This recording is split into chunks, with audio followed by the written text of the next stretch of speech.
I'm Glenn Martinez, 411140 over Waikupanaha in Waimanalo, Hawaii.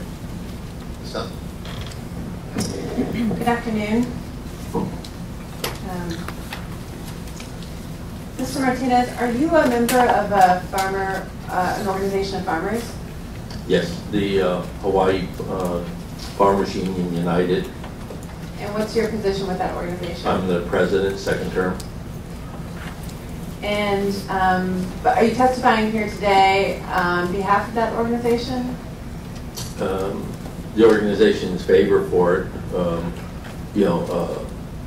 We are for agriculture, obviously. We're the second largest agricultural organization, umbrella organization. There are many organizations in Hawaii, whether you're a cherry picker, or you're macadamia, or you're a coffee. Then there's a Farm Bureau, and then there's a Hawaii Farmers Union United, which are two of the largest umbrella, encompassing all of them. So generally, we are pro-farming, obviously, and wanting to keep anything that's currently cultivated in cultivation. It's just a general policy. What's the mission of the Hawaii Farmers Union? It's not nice to me. I didn't get an answer to the question you asked. Are you testifying on behalf of your organization, or yes? Okay. You. Yes.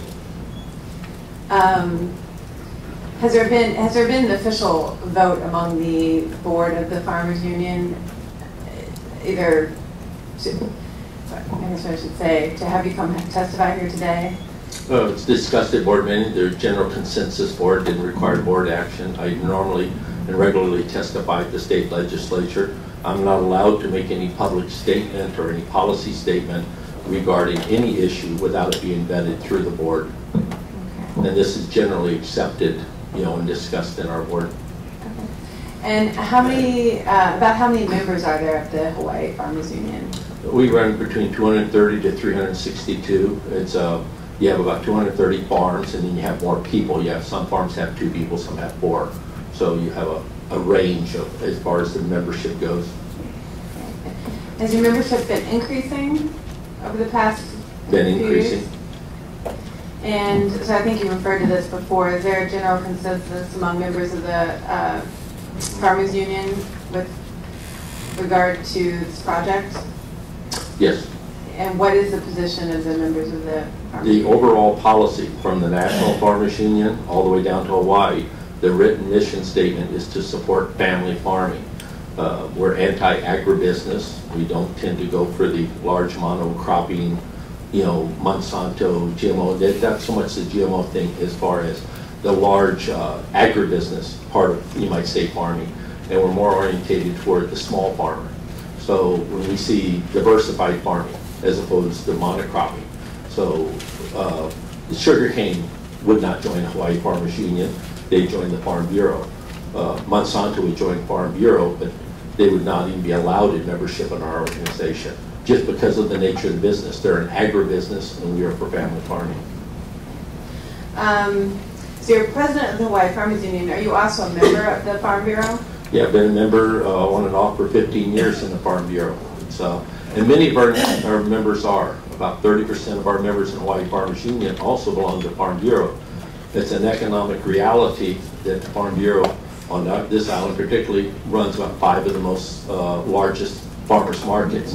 And it behooves you to be you need to be a Farm Bureau member to have your to get the marketplace.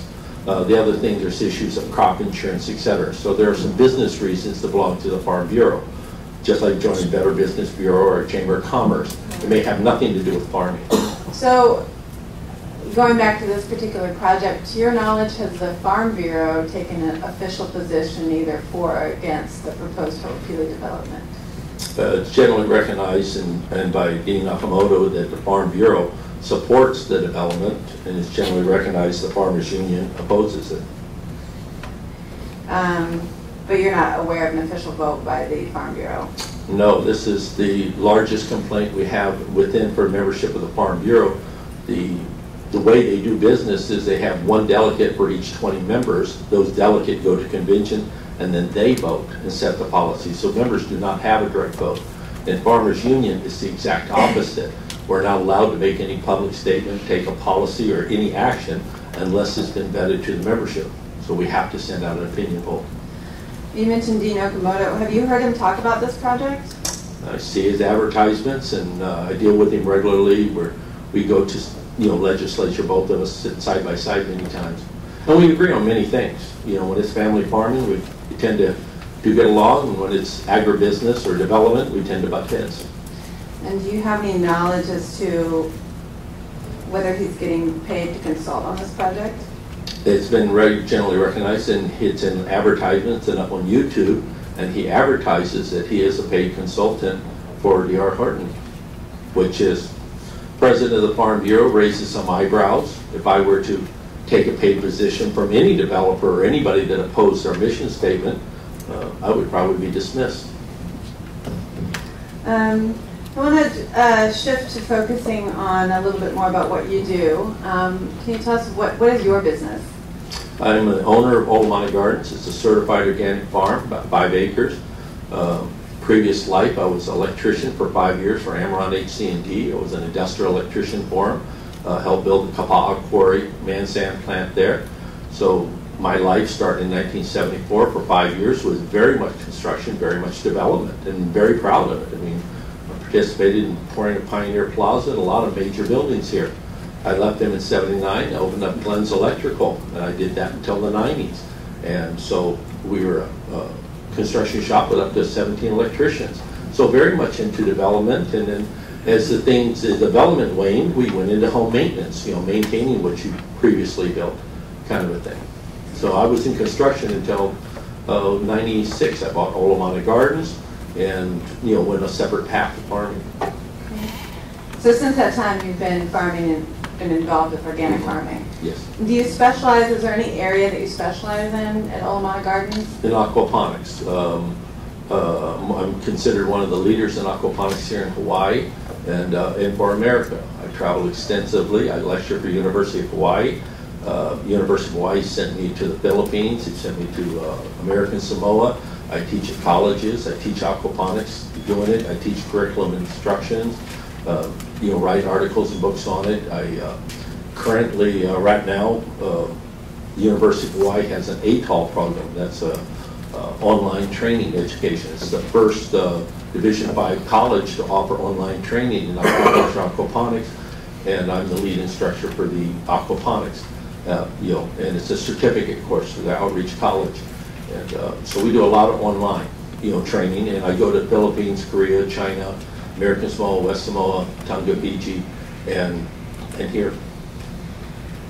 So we've heard some testimony in this case that hydroponics and aquaponics could replace the need for this prime agricultural land. Do you have an opinion as to whether that's possible? No. Yes, I have an opinion. Yes, I have a strong opinion. One, love aquaponics. Through University of Hawaii, the Outreach College, we teach a lot of weekend courses to homeowners, etc. It's a fantastic teaching tool. When I go overseas, most of the time it's for curriculum development, working with high school teachers and college teachers, teaching them how to take aquaponics. It happens to be the darling of the educational world for STEM, science, technology, engineering, and math, because you got it all. You got the water, you got the flow, you got physics, you got the chemistry, you got biology. So if you're looking for an all-in-one project, aquaponics is a great thing for an instructor, for an educational system to do. Here in Hawaii, I've done over 480 backyard systems. I'm a board of director of Hawaii Aquaculture and Aquaponics, which is the largest aquaponics, in aquaculture and oldest in Hawaii. But let me ask you, you're talking about the backyard aquaponics, and obviously you have extensive experience in this area. Are you familiar with aquaponics on a large scale? Yes, I worked with everybody from Fred Lau, who's one of the most successful here in Mililani, with his project there, and consulted with him. And I'm also equally worked with some people down called Maui Aquaponics, and unfortunately I was there 3 days ago, and it's one of the larger operations in the state, and it's folding. It's going, Hawaiian Electric is turning off the electricity today or tomorrow, and they're shutting down. So we've had some bumpy rides in the aquaponics when it comes to commercial. But that's the story in the nation.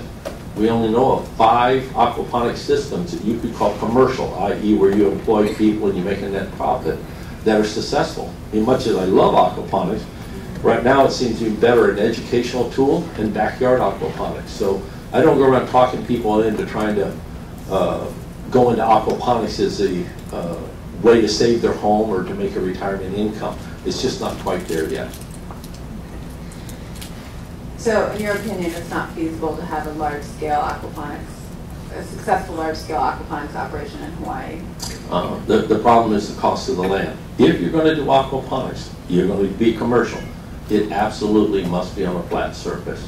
The energy will kill you. The people I referred to, Maui Aquaponics, built in a piece of land that from the top of it to the bottom of it was 20 foot. At the height, their electric bill was $10,000 a month. They finally got it down to $5,000 a month, but it broke their back. So the point of, like when you look at Hoopili, where they draw in where they're going to do the farmland, and it's in ravines, if you gave me a flat level place like Fred Lau has out in Mililani, ideal situation. You only have to pump, he puts his fish tanks in the ground, he only has to lift the water about 3 feet, it flows through, he grows his plant, and it returns to it, and he's gone solar. So if you're in a place where you have level land and the construction costs are low, but where Dr. Hector Venezuela mentioned about capital intensive, you're starting off at $100,000 to be able to support 2 people. So at $100,000 entry level, we have a problem on the Big Island that many people got second mortgages on their home, put little commercial systems in their back, and they're not making it. We have 4 homes in foreclosure. So it has not been, I mean, I'm an advocate of aquaponics. I love the stuff, you know, but I would not let any member of my family go take a second mortgage to put it into their backyard. One of the worst problems we have with it is the crops that we grow. We're growing leafy green lettuce, and it's a low nutritional food. It's fun to eat, the salad dressing and all of that, but it's not a staple. It's not potatoes, it's not the onions, it's mostly leafy green things that is like hydroponic. The roots hang in the water and the plants are growing up. And so the move now and what we're trying to take it to is to grow a nutritional food. But you could not compare aquaponics to growing taro or a field of potatoes or a field of corn, you know, real solid nutrition, high calorie food. We tend to grow what grows real fast. You know, we like to grow it and harvest it before the bugs find it. Yeah. So is your testimony that aquaponics and hydroponics is not a substitute for high quality prime products? No. One of the biggest problems we have with hydroponics is it's not organic. There's virtually no such thing as an organic hydroponic. I'm one of 11 certified organic farmers on this island. There's less than 100 acres of it being farmed. The hydroponic people we have on the islands, down on the big islands and that, none of them are organic. Well, when you have soil, you can go organic. You know, the loon farms and some of the people out there are not organic. Not everybody is out there, but it could be. So that's a big issue. On the state, when we work with the ag department, the biggest problem we have is invasive species. And what Hector mentioned his is about the crops that they grow. So the most valuable thing for anybody in aquaponics, hydroponics, and dirt in Hawaii is to grow the most dangerous plants, which are the leafy greens and that. That's what the state is encouraging the farmers to do, because we import this stuff and it comes in and it's the most contaminated. It's the highest risk health-wise. You know, the spinach things you saw, the melons you saw in Colorado, all of these issues. So what we want to do is grow the most dangerous food close to the market and not be shipping it the long term. And so that is the official policy of the agricultural department. And of course I was shocked to, you know, listen to Mr. Russell Kokobon's testimony, we don't need the land, when all the efforts of the department are to encourage growing the very crops that those people are growing 70–80% of the states. So I'm at a loss at that. Okay, I have no further questions. Just a few questions. Mr. Martinez, on our property are at least 3 major tenants. Alex Sue's, Arun Farms, Larry Jeffs, and Syngenta. Are any of these farmers members of your organization? No, they're not. Would you consider these farmers to be agribusiness? No, they're family owned. You look at the loan, I see two brothers in that. The Hawaii Farmers Union tends to attract the smaller farmers. 85% of the farmers in Hawaii are under 2 acres.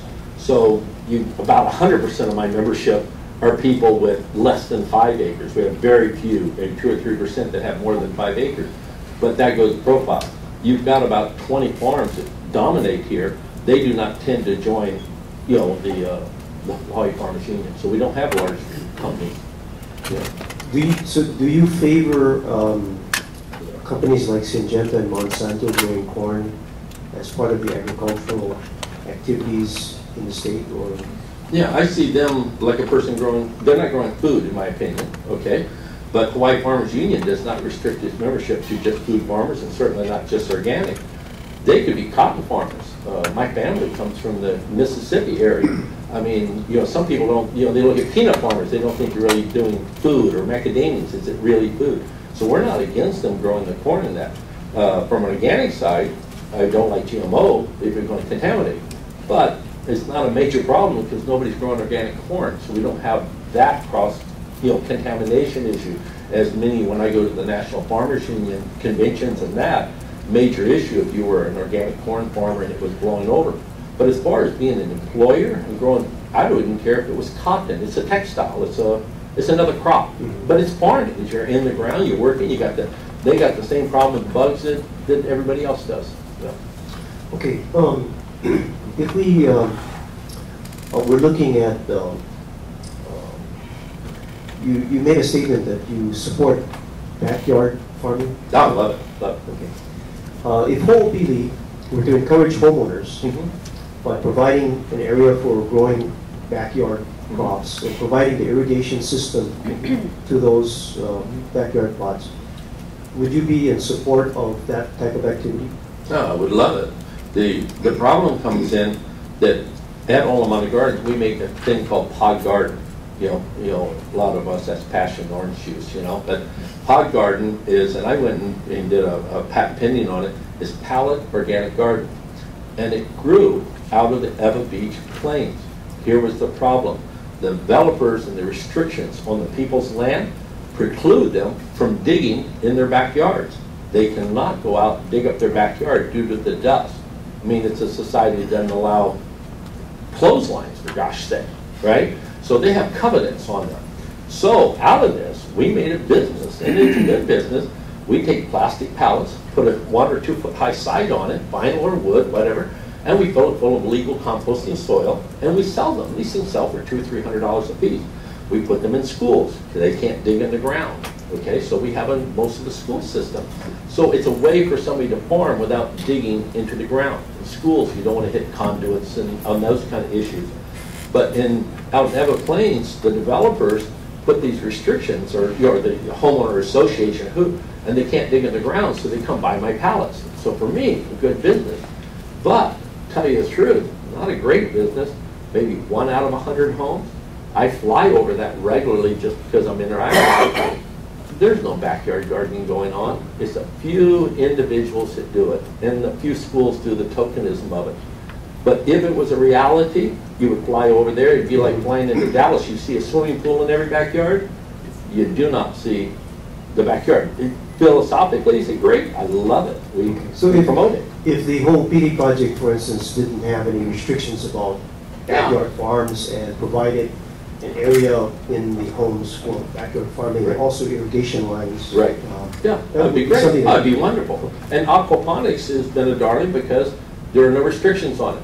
You can go do aquaponics in your backyard, on your roof, on your condo lanai. It's kind of it just slid in between all the goalposts, you know, or past any barrier, because we're not digging, we don't have dust, you don't have fumes, and I tend to be organic, so there's no chemicals. So you could go put aquaponics in any piece of land that's level. The one problem we have, though, is when you start talking to irrigation, you're implying to me you're going in the soil. And being in Waimanalo, we got a first-hand look at what a developer does, and I've been out to your place out there. They go in and they dig up the entire area and they take out the clay, and then they put down the coral, okay? 2 feet deep, 3 feet deep, so they pour the concrete slab. I could personally sympathize. I lived on Iolani Street just by Kalaheo High School, and many people in this community are quite familiar that they did not do that, which is a prudent thing to keep the concrete, and my backyard slid into the neighbor's yard. Luckily, a year after I sold it. Yep, but it was a common problem all the way down Iolani Street. The homes cracked. When I bought my home, they gave me like 40% off because the concrete slab was broken. It broke apart all the plumbing inside, and we had to replumb the house around the outside. So it's a very prudent thing. Take out the clay, it swells when it rains, and the things all break up. But on the other hand, I guess the good news is it drove people to aquaponics and raised bed gardening, because what you guys are doing, you've trashed the place. There is no way you're going to do backyard gardening in that coral. It precludes any attempt. So you have to do raised beds. You have to build boxes up, which is legitimate. The city and county does raised bed gardening, but you're not going to farm in the ground or any normal conception of it. You made an assumption that we're going to take the dirt off the medium and put coral and put this clay on top. Is that what you're saying? Yeah, our top water. If that assumption is incorrect, would you change your position? Oh, yeah, but since I've flown over the area and seen the vast acreages and I've watched the developments go down like that, since I've gone out there and seen it with my own eyes, and we have pictures, and Dr. Dudley's got some great color pictures of vast acreage being dug out, put the coral back on, but I'm under the belief. You're talking about other projects, not about... No, your project. Well, you can't do any construction. Well, or excuse me, the projects in the area. The projects in the area. Other in the area. Yeah. And it seems to be a very prudent way to build if you're going to do a concrete slab. I mean, got no arguments with it. And since I made my living for some years working for a rock quarry, Right. Thank you, Mr. Martinez. No further questions. No questions. No questions. Yes, I'd like a little preparation. I got to get some things to look at. you told me to keep my answers short. Am I doing okay? Mr. Martinez, you've told us now about backyard gardening and what you think of that. And I'd like you to talk now about the commercial farms and where the commercial farms are going to go, and what, as the head of the Farmers Union, you think can be done as far as the farmer in the commercial farm areas here. Well, I went out and took a site tour.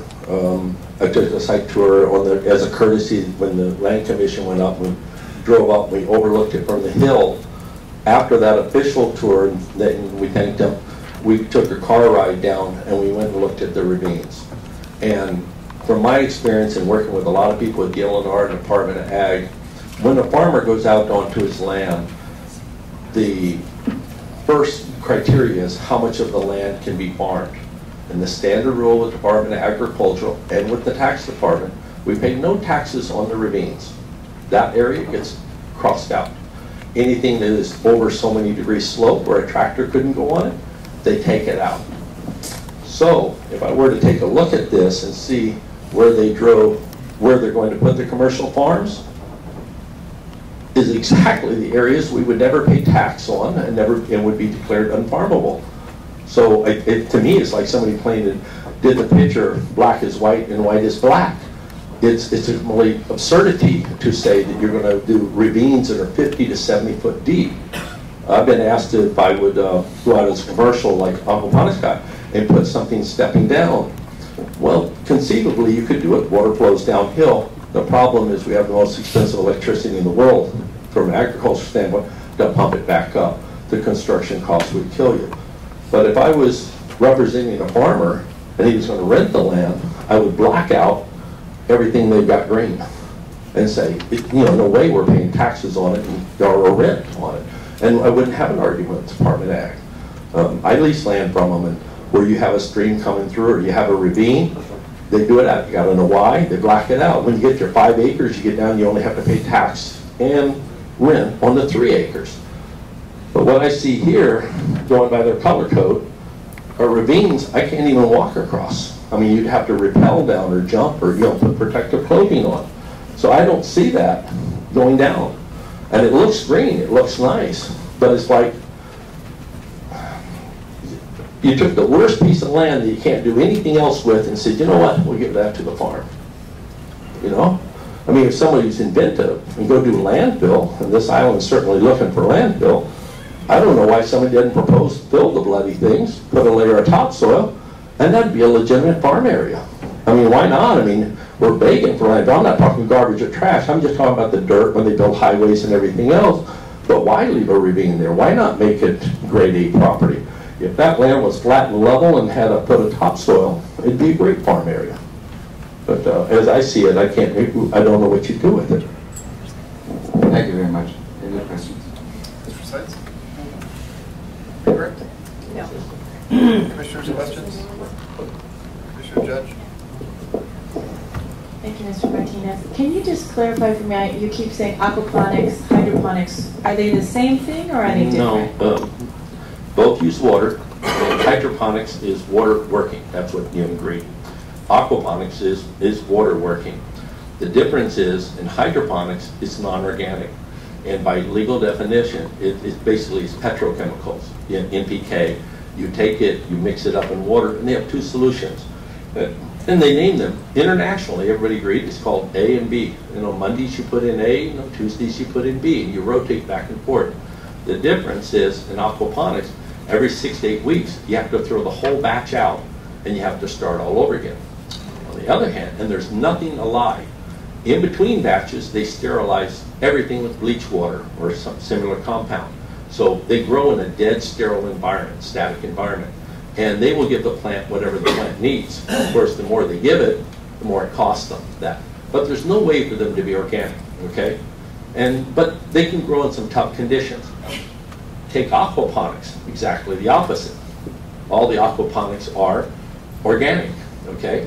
What we do is we take fish, put them in a tank, you know, a 1,200-gallon tank, throw 1,000 fish in it, you feed them, they poop in the water, and it makes ammonia. The water gets pumped through a cinder bed, Big Island cinder bed, clay balls, marbles, whatever, and a magical thing happens with Mother Nature. It takes the ammonia, turns it to nitrite, then into nitrate. That's nitrogen that the plants can eat, and then we get these beautiful particularly leafy green things, and they go up. What we specialize in is what the Australians do. It's called verma aquaponics, which is where you raise worms in those gravel beds, and they convert the micronutrients, and we put worm castings in. So we get the trace elements. So what you have is one totally inorganic not by like organic or you certified organic, but in other words, grown with dead things, petrochemicals, and aquaponics is a living system. Never to be bleached, obviously you would kill your bacteria. So, and the nice thing about it is you get your protein, you get your fish. So you get your fish, and we never throw the water away. So we're in my valley of Waimanalo, aquaculture is illegal. Almost DAG's agricultural department and DLNR outlawed the aquaculture business. And that was because we took 20,000 gallons a day, ran it through the pond or the stream, and then went out the other stream into the river, the creek, and headed for the ocean. And they had awesome algae blooms and that because they were throwing away the nutritious water. An American named John Todd over in Boston came up with the idea of running the water, that nutritious water, through plants and give it back to the fish. And he changed the world, so back in the 70s. And it's spreading like a brush fire because the conservation effort, if you're in a desert or even here, water's getting scarce.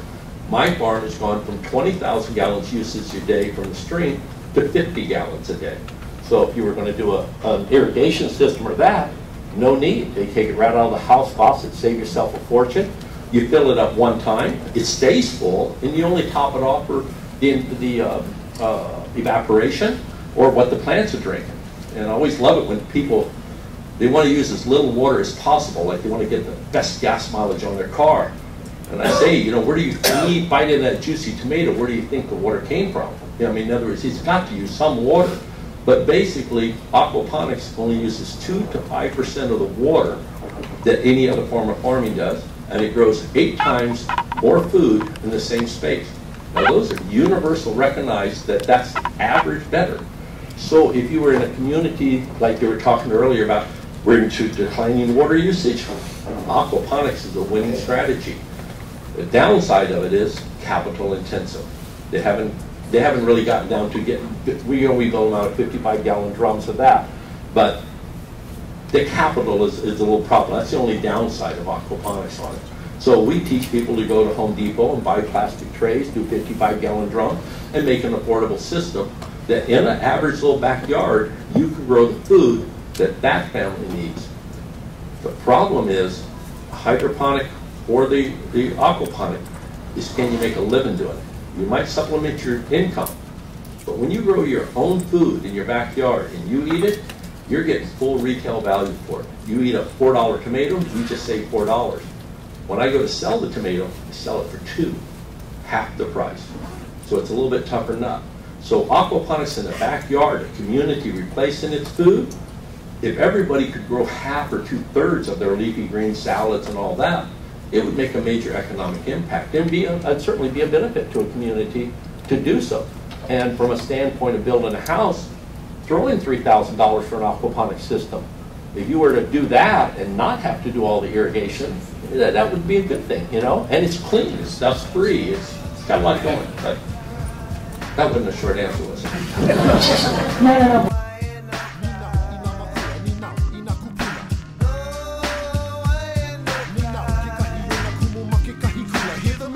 Music and you cannot handle, and then you wanna shut us up so you start screaming scandal. You say we're fighting for no reason and that we only fail. If intelligence is a crime, then I belong in jail.